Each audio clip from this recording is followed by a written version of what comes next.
this section, I'm going to talk to you about the beginning of your wedding ceremony, namely the chuppah, the circling, and then the welcome. Your chuppah, or chuppah, chuppah in Hebrew, chuppah in a Yiddishized pronunciation of that same word, is the wedding canopy. It's where your wedding is going to take place. We will be under your chuppah. A chuppah is a structure that has 4 posts that are supporting a canopy on top. And it might be freestanding, it might be able to stand up on its own, or it's held by 4 people, one at each of its 4 corners.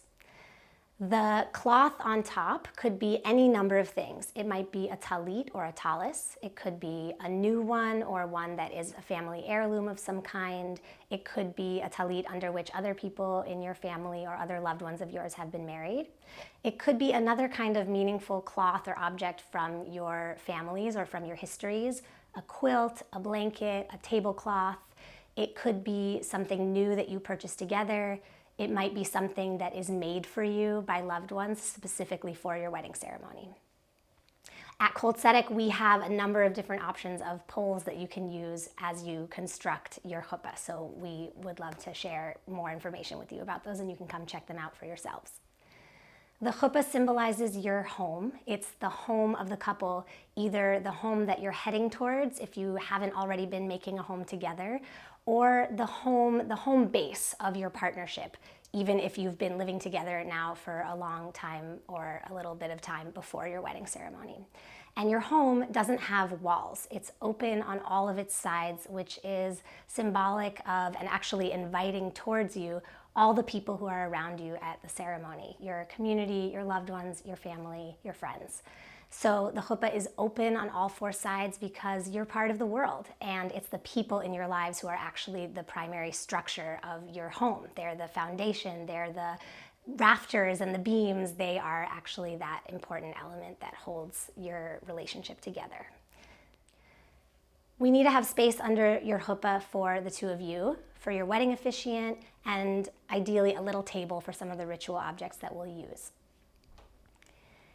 The opportunity to hold up your chuppah, if it's not freestanding, is a huge and beautiful honor that you can give away to friends and family in your lives. So think about 4 people who actually are those foundation points who help hold up and support your relationship, and that's an invitation that you can make, and they'll be there really close, intimately connected to the ceremony. They get the best seat in the house, and they'll hold up the chuppah throughout the ceremony itself.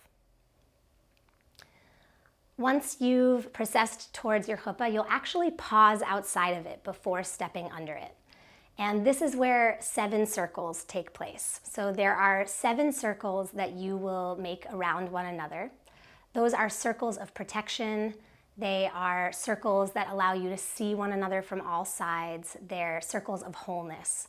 So traditionally in a Jewish wedding, the bride would circle the groom 7 times.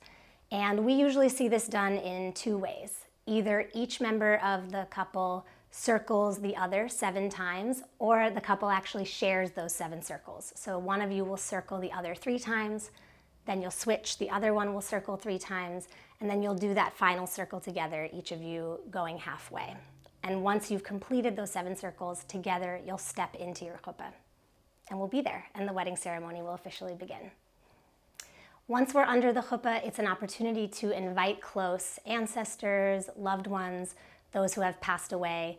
There is a belief that the chuppah is kind of the nexus of all of creation, and one of its sacred powers is that it can draw the blessings of those who are on the other side towards us. So if there are important people in your lives, your beloved dead, family members and ancestors that you want to honor, we can take the time to name them, or to just remember that they are part of this, and we can take a moment of silence.